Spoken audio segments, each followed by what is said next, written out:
Do you think that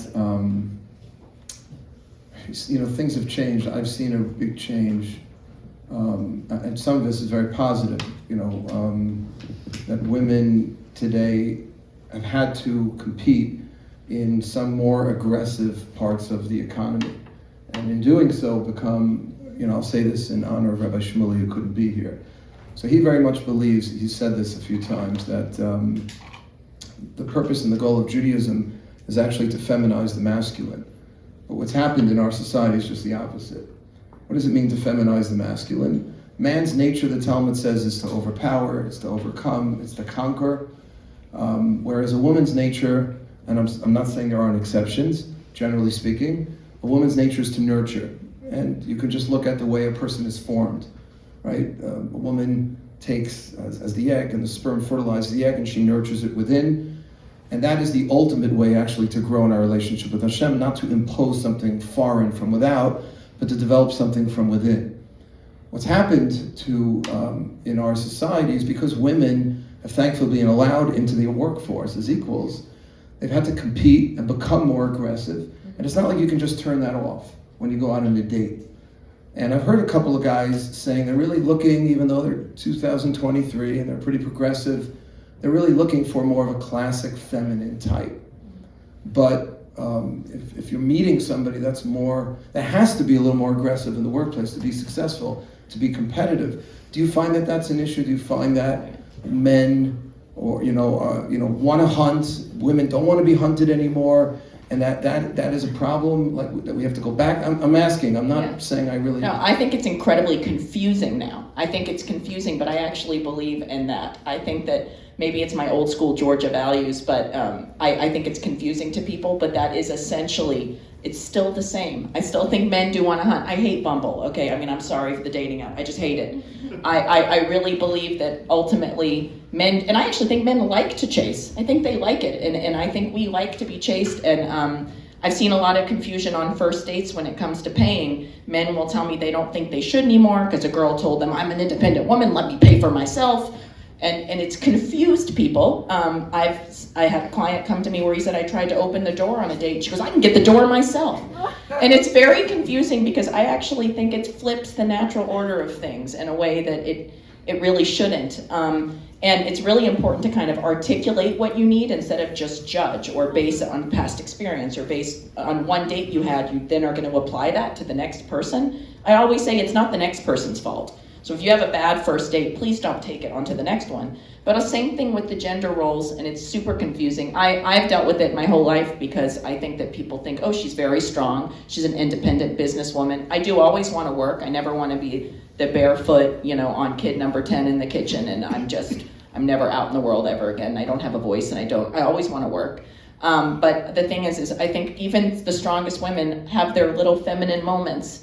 And I do like to take a very feminine role in my relationships, but it's very confusing to a man that's like, you have to articulate. Yeah, right. I teach a lot of clients, how do you articulate how you are, what you like, and what you need too. And do you counsel men, therefore, to try not to be aggressive, God forbid, but to be more assertive, more the man, even if it may not be in New York City, which tends to be much better outside of the city, guys. They're right. I'm saying it's a little more of a liberal town where these roles have been, I guess, confused a bit. Yeah. And not everyone's like this. Not every guy needs to be that. Not every girl needs to be the, But so what do you counsel? I've actually said this. I don't know how you feel about this. There was a very accomplished woman coming here, top of her class, Ivy League, graduate schools, and I've counseled her, to be, I don't even know what the word is. What am I looking for? I don't know what it means even to be more feminine today. I've counseled her to ask more questions of the guy, to try to make him feel a little more special, make him a little more the object. I know you're laughing, but it helped. Bake him some cookies. Yeah, I don't know. I'm just wondering, we're going to turn this over to you guys in a minute, so I don't have to ask the embarrassing questions anymore. But I don't know, maybe this is a good way to segue. Can I segue here? Yes, we were going to say, I do think, do you see, I like to end on this note too, because it also shows we're all just overthinking. We're all like questioning and wondering, and just break it down to basics and just take the chemistry and roll with it, and give people the benefit of the doubt, and don't dismiss people so quickly, and like just take a more positive approach every day. I just wish everybody would just be a little more excited and positive, and try and not overthink. Like, we can be our own worst enemies in dating, and just the thinking of roles and everything. But I want to go back to that. Now, because has anyone felt this before? You know, that, I don't know, have any of the guys here felt like you wanted to feel more like the man? Yeah? And what would that look like, if I could ask? Like, what would you want the girl, I don't know, are you more the object of they're laughing over here. I don't even know what I'm asking here. I know this is an issue, that's why I'm bringing it up. Okay, this happens a lot. Oh, well, I'm going to lead into it a little bit. Yeah, okay? please. So a lot of male clients of mine will say, I don't even know how much control of the first date I should take anymore. Yeah. Like, sometimes a girl will just say, this is what I eat, this is what I drink, I only go out in the Upper West Side, so pick a place, go. And then they're like, whoa. And I try to say, you know what, I'd like you to operate on just the impression that you're just going to take control, and then she'll step in and say, you know what, I don't drink wine, can we do a martini bar instead? Whatever. I don't eat sushi, can we do this?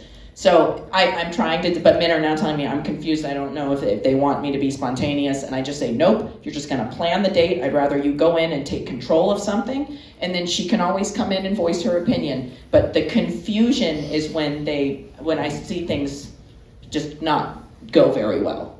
Chemistry, we don't have much control over, right? We have control over like everything else. So like, if you can plan a date and set it up for success, that's in our control. So I've been trying to teach the men to let's just plan the date in advance, and pay, time, and pay. Place, and I do believe in paying for the first date. And then, if the relationship's working out, comes the natural trade-off. I believe in the exchange, the natural balance of a relationship. If the man is paying for your dates, you know, maybe on the third or fourth date, the woman says, I'd like to cook you something, or I want to give you a massage, or like, I'm going to show up to something that's very important for you. We'll keep with the cooking. But there's an exchange, or, you know, MJE cookies. You know, you can just show up and say you bake them and bring those tiers of cookies, Right. whatever.